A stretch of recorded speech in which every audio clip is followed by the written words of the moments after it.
সন্দেশখালী এই ঘটনা নিয়ে বিজেপির যাদবপুর সাংগঠনিক কর্মীরা বৃহস্পতিবার বারুইপুর পুলিশ জেলার পুলিশ সুপারের অফিসের সামনে একটি ঘেরাও ও বিক্ষোভ কর্মসূচি নেয়। সেখানে সাংবাদিকরা রাজ্য বিজেপি মহিলা সম্পাদিকা সর্বরী মুখার্জিকে প্রশ্ন করলে তিনি কি বলেছেন শুনুন।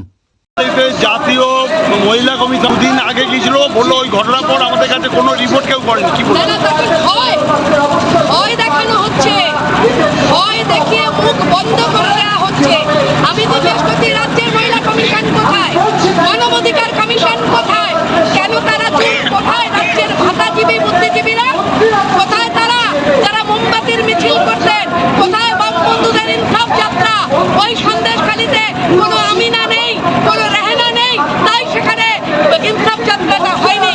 এই বিচারিতা বন্ধ করুন, করে সবাই মিলে আসুন হাতে হাত ধরে বাংলার মেয়েদের ইজ্জত লুণ্ঠন হয়েছে তার প্রতিবাদে সোচ্চার হই।